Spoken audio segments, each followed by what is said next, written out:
हाँ तो गर्ल्स, मैंने आज चित्रलेखा पर एक क्वेश्चन डाला था और इसके बाद मुझे फेसबुक में एक एफबी फ्रेंड ही है, वो पत्रकार है, उन्होंने एक अपना लेख डाला था, पोस्ट किया था, जो कि मुझे बहुत अच्छा लगा और उसमें चित्रलेखा का जिक्र आ रहा था। साथ ही चित्रलेखा की कंपैरिजन में एक दूसरी नर्तकी का जिक्र भी था, जोहरा का। इसीलिए उस पोस्ट को कॉपी करके मैंने आप लोगों की क्लासरूम में डाला कि अगर आप लोगों को भी उसमें कोई चीज समझ आएगी, अच्छी लगेगी या कुछ और भाव आएंगे तो आप लोग उसे अपने आंसर में, सोच में किसी भी तरह से आ, उस पर विचार कर सकते हो। तो अगर आप लोगों ने पढ़ा नहीं हो तो पढ़ लेना। पढ़ने के बाद यदि उस पोस्ट पर कोई बात होगी तो फिर हम बात कर लेंगे। उसे भी चित्रलेखा का हिस्सा ही मानिए आप, क्योंकि चित्रलेखा का जहां भी कहीं जिक्र हो वो उपन्यास का ही हिस्सा है। अब आप लोग पढ़िए, या कोई पहले क्वेश्चन हो तो पहले वो कर लीजिए। बताइए, कुछ क्वेश्चन है क्या किसी के? No ma'am. तो ठीक है, आप पढ़ो। तुमने तो निकाल रखा होगा तनु। Yes ma'am. ओके, तो पढ़ो। सातवां परिच्छेद। ये कितना बड़ा है? मैम, एक मिनट। सातवां परिच्छेद। हाँ, कितना श्वेत, बड़ा है? एक, दो, तीन, मैम 6-7 पेज का है। हाँ, कोई नहीं, हो जाएगा, हो भी जाएगा, डिस्कशन भी हो जाएगा। पढ़ो। अब बीच में भी किसी को कहीं कोई सवाल आता है तो आप रोक लिया करो। हाँ। श्वेतांक, स्वामी, बतला सकते हो तुमने आज क्या देखा?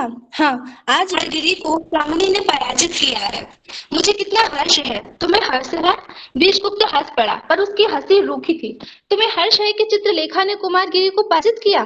पर श्वेतांक, मुझे दुख है। तुम शायद मेरी बात पर आश्चर्य करोगे, पर बात ठीक है। तुम हंस सकते हो, मैं भी शायद हंस सकता हूँ, पर मेरी आत्मा रोती है।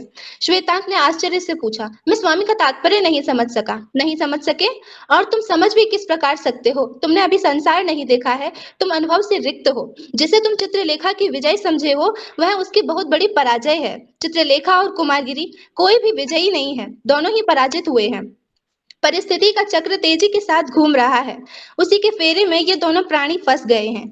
श्वेतांक बीजगुप्त की बात अब भी नहीं समझ सका। उस समय तक रथ बीजगुप्त के द्वार तक पहुंच चुका था। दोनों रथ से उतर पड़े। बीजगुप्त ने श्वेतांक का हाथ पकड़कर कहा, अब तुमसे कुछ बातें करने की इच्छा है। चलो मेरे साथ, तुम्हें कुछ देर बैठना पड़ेगा।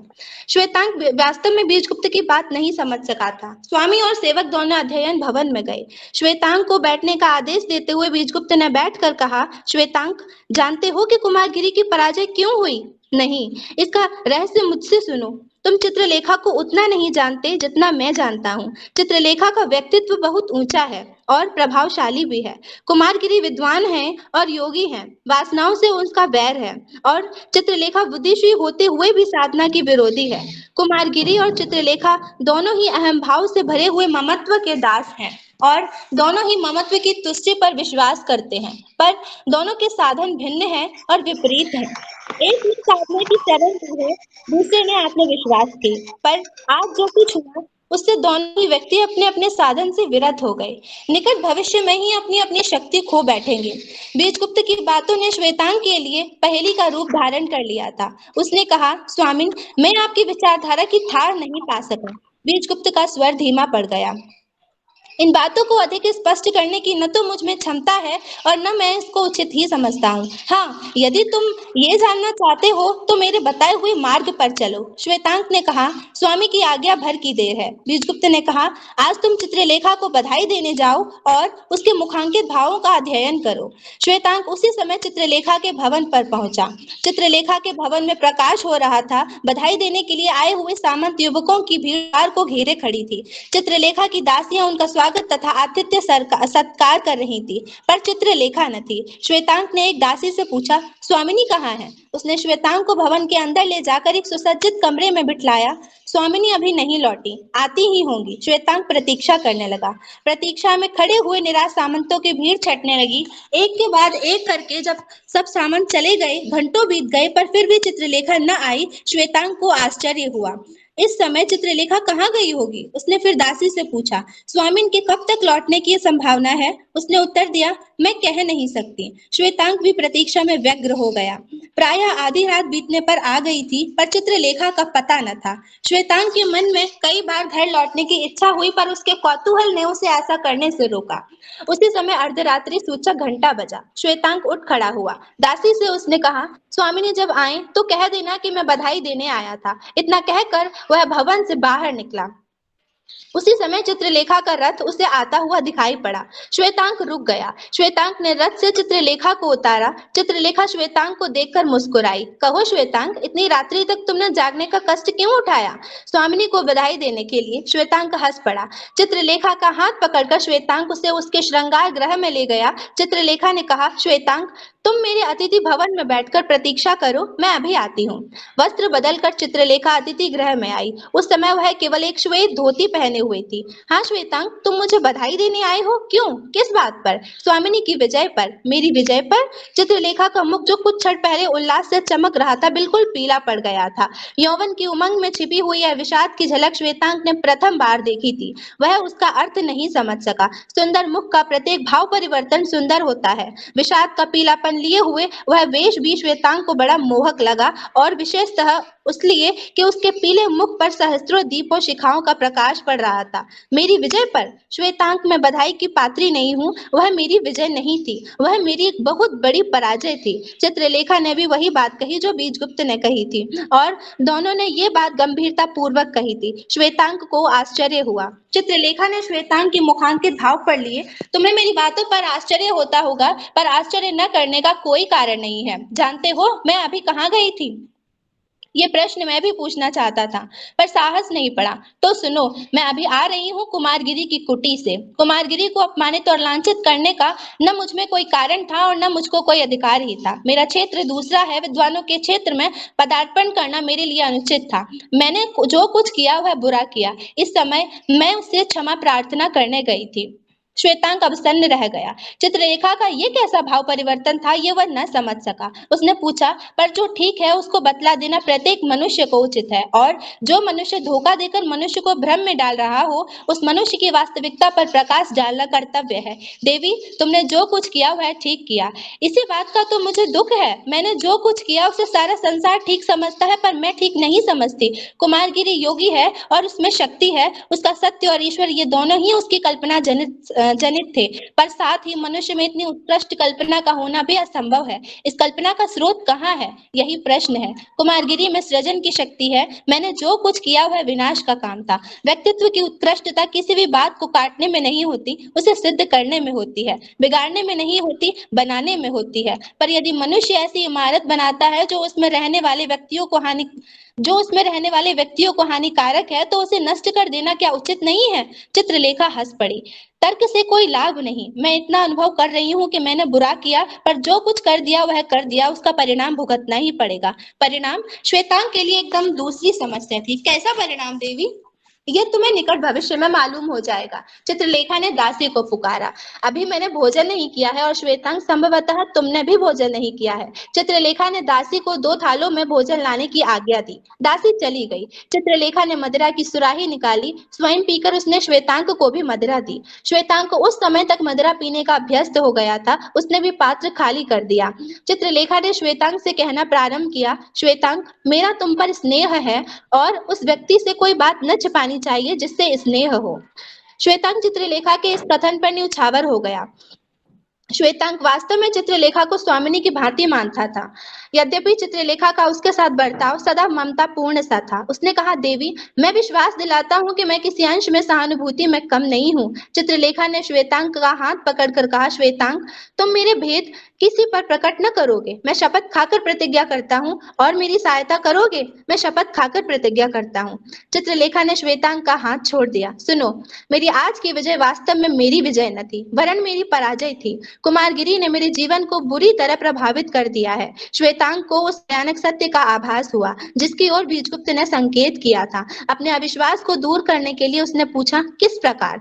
किस प्रकार? इतना भी नहीं समझ सके हो? सुनो, मैं कुमारगिरी से प्रेम करने लग गई हूँ। मुझे ऐसा अनुभव होता है मानो मेरा और कुमारगिरी का युग युगांतर का संबंध है। आज उस सभा में उस योगी ने समस्त भारतवर्ष के अखंड विद्वानों पर विजय पाई। प्रत्येक व्यक्ति उससे प्रभावित था, पर मैं नहीं। और ये क्यों? ये केवल इसलिए कि कुमारगिरी को मैं जानती हूँ और मुझको कुमारगिरी। हम दोनों जन्म जन्मांतरों में बराबर साथ रहे हैं। श्वेतांग पुनर्जन्म पर विश्वास करता था। उसने चित्रलेखा की बातों का विरोध न किया। हाँ, समझा। जिस दिन से मैंने कुमारगिरी को देखा है, उस दिन से मैं उसकी ओर आकर्षित हो रही हूँ। उसकी आत्मा की था वही ले सकता है जिसने उसकी आत्मा को अच्छी तरह से समझ लिया हो। मैं उसको अच्छी तरह से जानती हूँ और साथ ही उसकी आत्मा को। श्वेतांग, कुमारगिरी मेरे जीवन का प्रधान अभिनेता है। समझ गया हूँ देवी, पर मैं किस प्रकार सहायता कर सकता हूँ? दासी भोजन के 2 थाल परस कर ले आई। चित्रलेखा ने श्वेतांग को भोजन करने का आदेश देकर भोजन करना प्रारंभ कर दिया। भोजन करने के पश्चात चित्रलेखा ने कहा, हाँ, तुमने पूछा था कि तुम किस प्रकार मेरी सहायता कर सकते हो। तुम मेरी सहायता केवल इस प्रकार कर सकते हो कि तुम बीजगुप्त पर मेरा भेद प्रकट न करो। बीजगुप्त को मुझ पर अविश्वास होगा, पर तुम्हारा ये काम होगा कि तुम बीजगुप्त के अविश्वास को दूर कर दो। श्वेतांग कुछ सोचने लगा। मैम, जब वो उससे प्रेम करती थी तो वो उसने मतलब उसको ये जो आया था कुमारगिरी था, कौन था ये? हम्म। इससे ये मैम मना श्वेतांक, श्वेतांक। हाँ, श्वेतांग, इससे मैं मना किया कि तुम मतलब ये बात बीजगुप्त को मत बताना। ये इसीलिए तो बताया कि बीजगुप्त तो चित्रलेखा से प्रेम करता था। चित्रलेखा भी उससे कह चुकी थी कि दोनों आपस में एक दूसरे से प्रेम करते हैं। तो अगर ये बात वो उसको बता देगा बीजगुप्त को जाके, तो उसको खराब लगेगा, इसलिए, या कोई और वजह थी? खराब लगेगा, और फिर बीजगुप्त संभव है कि क्या न कर डाले, क्योंकि उसे पता है कि भले वो झुक रही है कुमारगिरी की तरफ, लेकिन बीजगुप्त सिर्फ उसका ही है ना। अच्छा। हाँ, तो वो किसी भी हद तक टूट सकता है, किसी भी हद तक वो अपना पतन कर सकता है। एक तो ये भी कारण हो सकता है, और ये भी कारण हो सकता है कि कोई नहीं चाहता कि जो हमसे प्रेम करता है वो हमसे दूर चला जाए, तो वो करता रहे। बेशक मैं ना करूं, लेकिन वो करता रहे। लड़की क्या करते हैं, यही तो करते हैं। अच्छा। किसी भी लड़की से प्रेम कर रहे होंगे, लेकिन जितनी भी लड़कियां उससे प्रेम कर रही हैं उनको भी थोड़ा बहुत बहला फुसला के रखते हैं। तो ये चीज भी है कि वो नहीं चाहती कि बीजगुप्त इसे उस तरह देखे कि मैं अब किसी और की हो गई हूँ, किसी और से प्रेम करने लगी हूँ। तो वो उससे दूर भी चला जाए, तो दूर भी जाएगा, और साथ में वो किसी भी हद तक अपना पतन कर सकता है। ये भी सही है। तो दोनों ही चीजें हैं, और जो भी करेगा वो दोनों का एक ही पहलू है, दो पहलू नहीं है। क्योंकि दूर जाएगा तो निराशा में ही तो दूर जाएगा, और जब निराशा होती है व्यक्ति को, तो वो क्या करता है, अपना ही नुकसान, अपना ही पतन, किसी भी हद तक। मतलब वो कुछ भी कर सकता है, सामंती छोड़ दे, योगी हो जाए, राज्य छोड़ दे, और वही चीज वो करने भी लग गया था, है ना। तो तो मैम, यही सब नहीं चाहती थी चित्रलेखा। चित्रलेखा चाहती थी कि बीजगुप्त की नजरों में उसका सम्मान भी बना रहे, और वो बीजगुप्त को उससे प्रेम भी करता रहे, और वो जो है ना, सिर्फ ये कह करके उससे दूर चली जाए कि वो चाहती है कि वो यशोधरा से शादी कर ले, और उसका कल्याण चाहती है। इस तरह से वो उसके जीवन से जाना चाहती थी। इससे तो ये से सच्चा प्रेम हुआ ही नहीं, क्योंकि अगर कोई किसी से सच्चा प्रेम करता है, अगर उस व्यक्ति से संतुष्ट है, तो दूसरे की तरफ आकर्षित ही नहीं होगा। संतुष्टि तो वहीं तक रहती है किसी के प्रेम की, जब तक उससे बेहतर ना मिल जाए। इसीलिए बहुत सारे ऐसे भी प्रेम होते हैं जिन्हें कहते सुना जाता है। पहले तो ये कहते हैं जन्म जन्म तक रहेगा, एक ही साथ जिएंगे, एक ही साथ मरेंगे, एक मर जाएगा तो दूसरा भी दफन हो जाएगा, है ना। सब कुछ कहा जाता है। तुम अगर दिन को रात कहो, हम रात कहेंगे, है ना।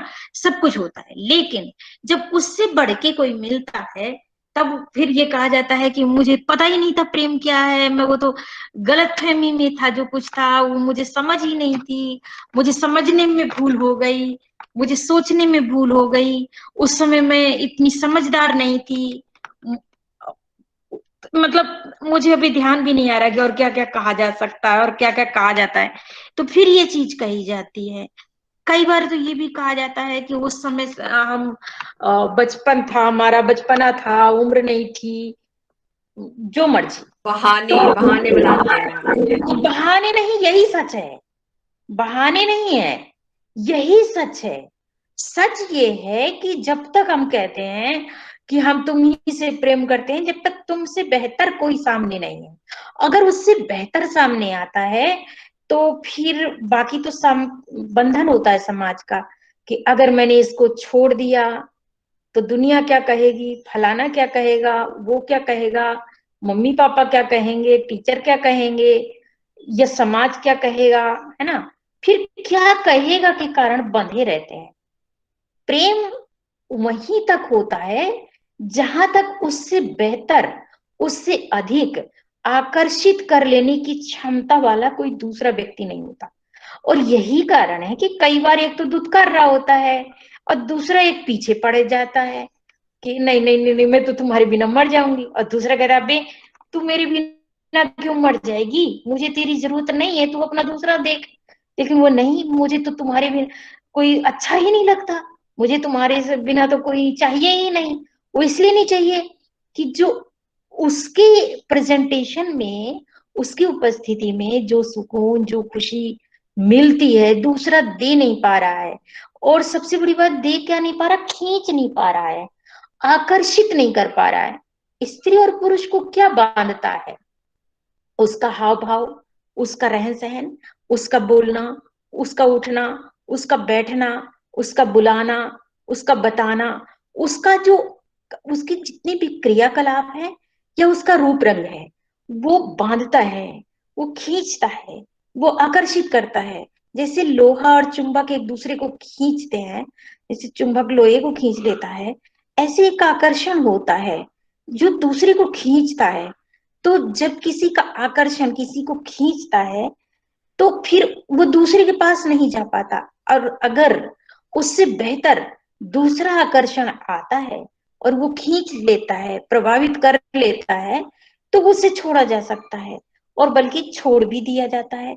तो यहाँ यही हुआ है कि जहां बीजगुप्त के आकर्षण में चित्रलेखा गई, उसके बाद उससे बड़ा, देखिए आप ध्यान कीजिए कि एक टाइम था जब चित्रलेखा कहती थी कि मैं व्यक्ति के लिए नहीं हूं, है ना, मैं समाज के लिए हूं, मैं किसी व्यक्ति विशेष के लिए नृत्य नहीं करती, मैं किसी व्यक्ति विशेष को मिलने की परमिशन नहीं देती। लेकिन उसका बीजगुप्त का वो व्यक्तित्व था जिसके लिए चित्रलेखा बेचैन हो गई, उसके आकर्षण में खींची, और फिर उसने चंद्रगुप्त के लिए पत्र लिख दिया। तो ये यहां तक है। अब बीजगुप्त के बाद जो कुमारगिरी से मिली है, तो वो एक तो युवा है, उसकी जो शक्ति है वो अभी तक सिर्फ बढ़ती चली जा रही है, जो आकर्षण शक्ति है वो सिर्फ बढ़ती चली जा रही है, कहीं पर भी उस शक्ति का ह्रास नहीं हुआ है, नष्ट नहीं हुआ है। क्योंकि शक्ति निकालने का जो एनर्जी है, जो एक आकर्षण लावण्य है, वो कहीं भी खर्च करने का उसके पास माध्यम नहीं है, और बढ़ाने का माध्यम है, तो बढ़ रही है। क्योंकि पूजा ध्यान तपस्या से जो ऊर्जा है वो बढ़ती है, तो ऊर्जा उसके पास बहुत है, और वो उसकी ऊर्जा, वो उसका हाजिर जवाबी, और उसका जो संसार से मुक्ति का जो तर्क है, उस पर चित्रलेखा मुग्ध हो रही है।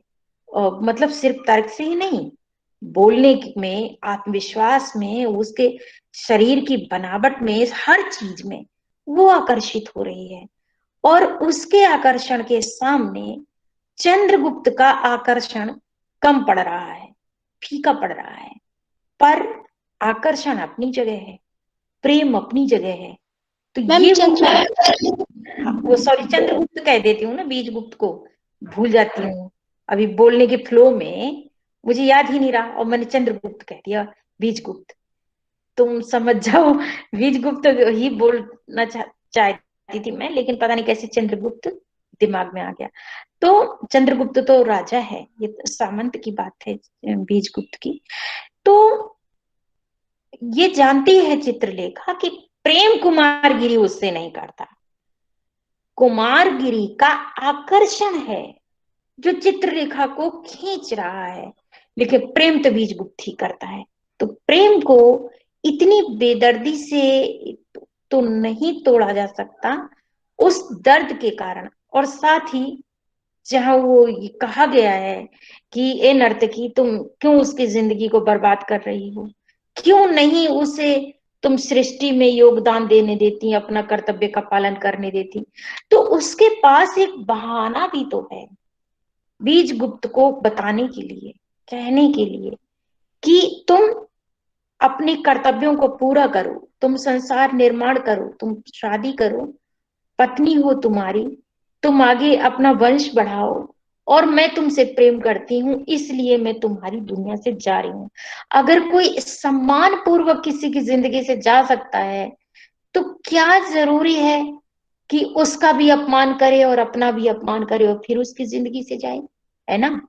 तो यहाँ पर प्रेम भी बदनाम ना हो, और बीजगुप्त प्रेम के तनाव में कुछ अपने साथ अहित कार्य भी ना करे, उससे नफरत भी ना करे, और बीजगुप्त यशोधरा से विवाह कर ले, गृहस्थिक जीवन जिए, और वो अपना कुमारगिरी की तरफ जो उसका आकर्षण उसे खींच रहा है, क्यों ना वो वहां चली जाए, और फिर वो ये सारे धन दौलत संसार का त्याग भी कर दे, सिर्फ कुमारगिरी के लिए जिए, कुमारगिरी के अनुसार कार्य करे, आगे के कर्म जो है कुमारगिरी के निर्देशानुसार वो करे।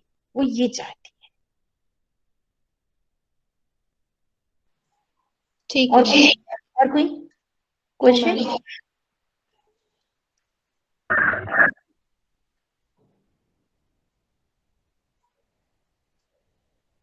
आगे आगे क्या? पढ़ूं मैम? हाँ हाँ बिल्कुल।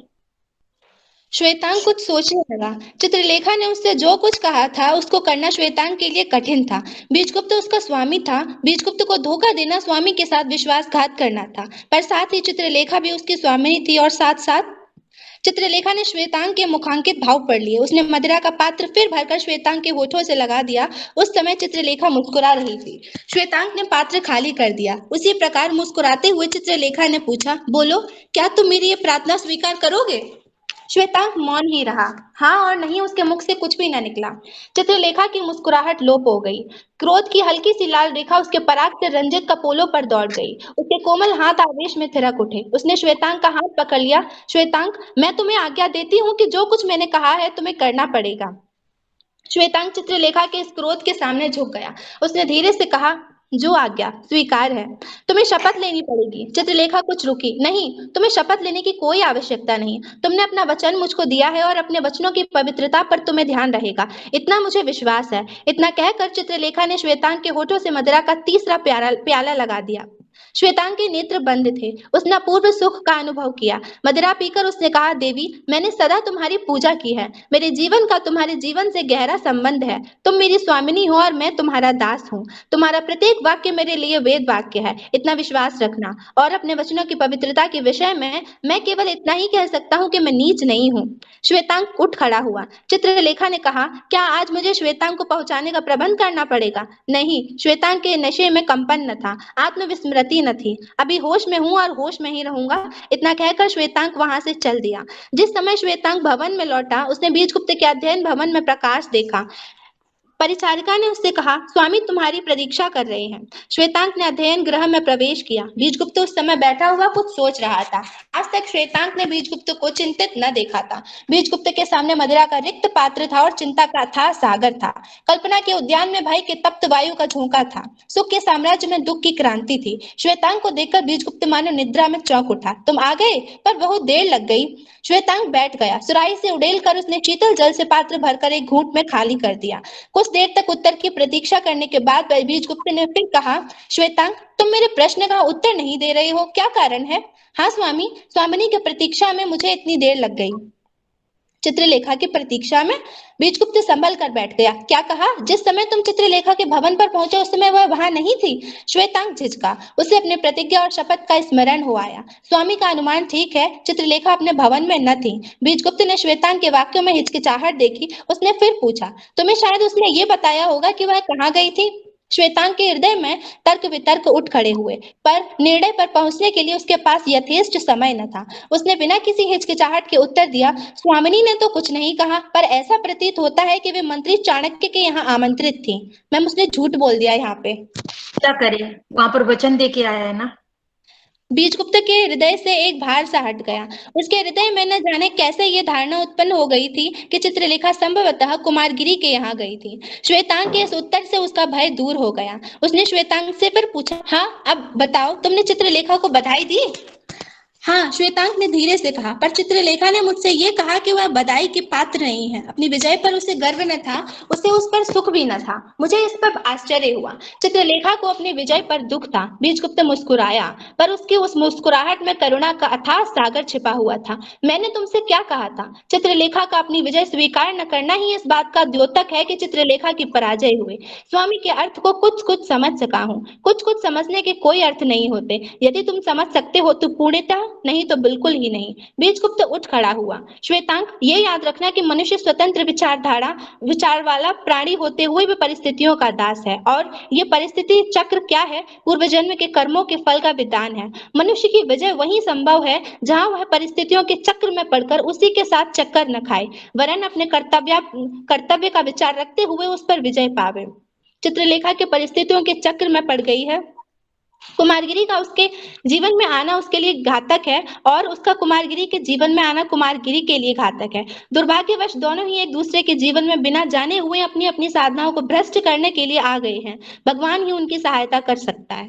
मैम चैप्टर खत्म हो जाता है यहाँ पे। हाँ, तो अब और कोई सवाल हो तो बताओ। मैम दूसरा स्टार्ट कर दूं चैप्टर? वो कितना है? नहीं आज नहीं, आज नहीं प्लीज। अच्छा, क्या टाइम हो गया? 2:45।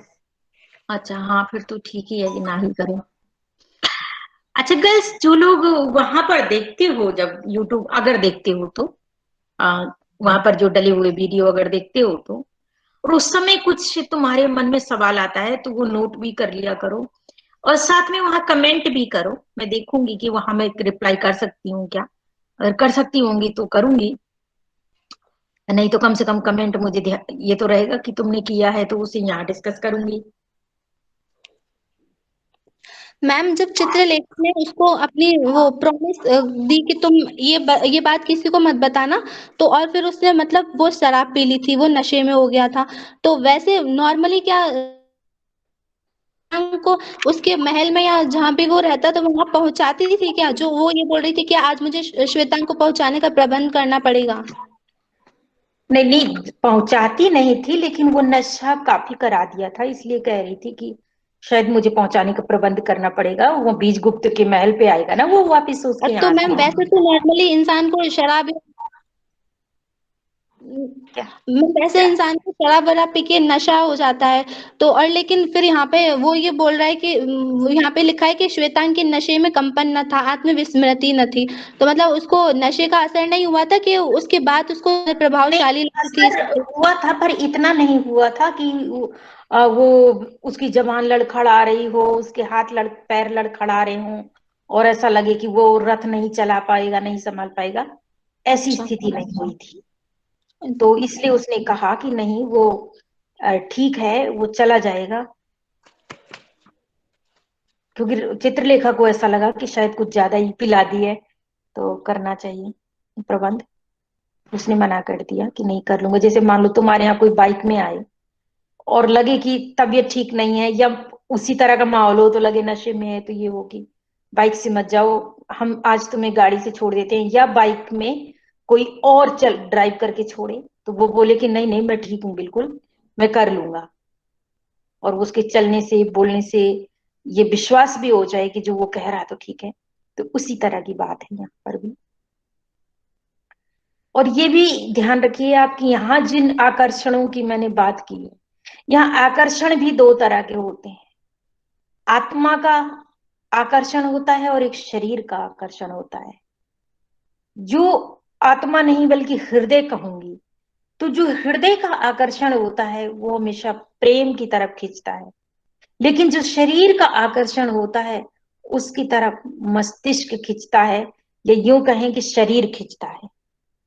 तो जो अभी चित्रलेखा को जो कुमारगिरी खींच रहा है, और या फिर इससे पहले बीजगुप्त ने खींचा था, या फिर इससे भी पहले जिसने भी वो नाम ध्यान नहीं आ रहा है, जिस कृष्णादित्य, कृष्णादित्य। कृष्णदत्त की तरफ खींची थी, ये सारे आकर्षण शरीर के आकर्षण थे। लेकिन अभी जो चंद्रगुप्त की नजरों में ठीक बने रहना चाहती है, वो एक हृदय का आकर्षण है। वो ये नहीं भूल सकती कि वो चंद्रगुप्त से प्रेम करती है, और मैम, चंद्रगुप्त को आघात ना लगे। एक मिनट अपनी बात पूरी कर लूं। दूसरा, वो जब चंद्रगुप्त की तरफ भी आकर्षित नहीं होना चाहती थी, किसी व्यक्ति को अपने जिंदगी में जगह नहीं देना चाहती थी, वो भी एक हृदय का ही आकर्षण था। कि जो वो नहीं चाहती थी कि कृष्णदत्त अगर इस दुनिया से में चला गया है तो उसकी जगह कोई और ले। तो पर कभी ऐसा होता है कि हृदय जो कह रहा है, जो आत्मा की तरफ से एक पुकार उठ रही है, वो व्यक्ति पर भारी पड़ जाती है। और कभी ऐसा भी होता है कि जो शरीर का दबाव है वो भारी पड़ता है। हाँ, अब बताओ क्या कह रहे थे तुम लोग? कुछ कह रही थी तुम? तनु तुम कह रही थी ना? नहीं मैम, मैं ये बोल रही थी मैम, बीजगुप्त चंद्रगुप्त नहीं है। वो पता नहीं कि जब मैं बोलने लग जाती हूँ ना, तो अपने आप चंद्रगुप्त निकल जाता है मेरे मुंह से, मुझे पता भी नहीं चलता मैं क्या बोल रही हूँ। मैं अपनी समझ में दिमाग में बीजगुप्त ही होता है, लेकिन पता नहीं कैसे चंद्रगुप्त कह जाती हूँ। मुझे पता भी नहीं है कि मैंने चंद्रगुप्त कहा है। तो ये पता नहीं अपने आप ही हो जा रहा है। तो मैम ये दोनों का नाम की सेम है ना, इसलिए हो जाता है। चंद्रगुप्त ज्यादा दिमाग में पता नहीं कहाँ से बैठा हुआ है, तो वही निकल जाता है मुंह से। हालांकि मैंने सोचा नहीं होता है कि मुझे चंद्रगुप्त बोलना है।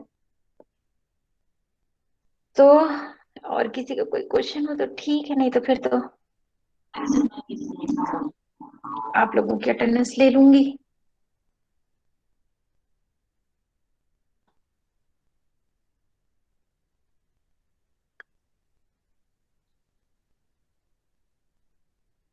तो अटेंडेंस ही ले ली जाए फिर तो। Yes ma'am. ओके।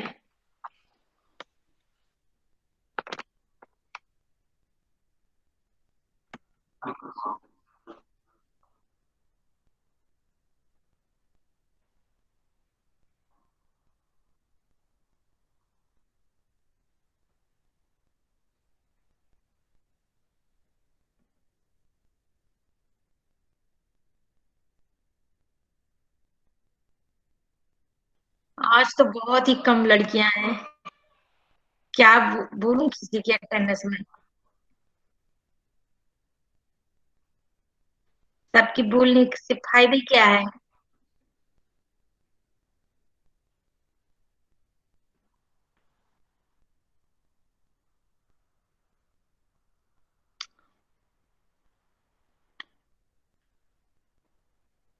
वैसे एक बार तुम लोग अपने खुद ही रोल नंबर बोल दो। देखो 59% है, यस मैम। और 21 प्रेजेंट है, रोल नंबर 7 प्रेजेंट है, और शायद 42 भी प्रेजेंट है ना? 42 नहीं, 41। Yes ma'am. हाँ 41 प्रेजेंट है, ओके। और कौन है? 27। 33 मैम। अच्छा 33 है, 27 है, और कोई? और नहीं मैम ना? 42 भी है।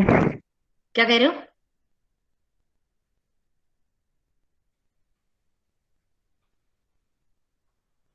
क्योंकि सबके बोलते रहने से क्या फायदा।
मैम लेफ्ट कर दे। एक सेकंड रुक जाओ।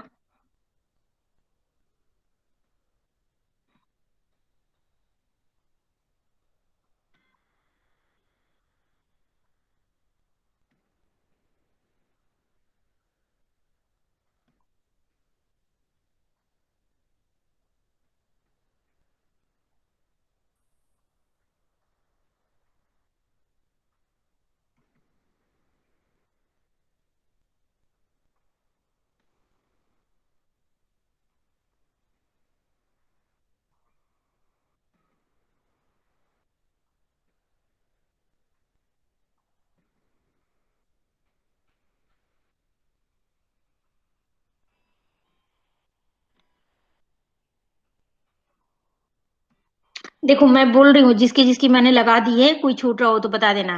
मैंने रोल मैम नंबर सारे बच्चे निकल 7। गए हैं, बस एक तन्नू बची है। अच्छा, तो चलो ठीक है, फिर मैंने तुम लोगों की लगा तो दी ही है। मैंने सोचा एक ठीक बार है मैं मैम। बोल दूं, कोई रह गया होगा तो सारे बोल भाग गए जाएगा।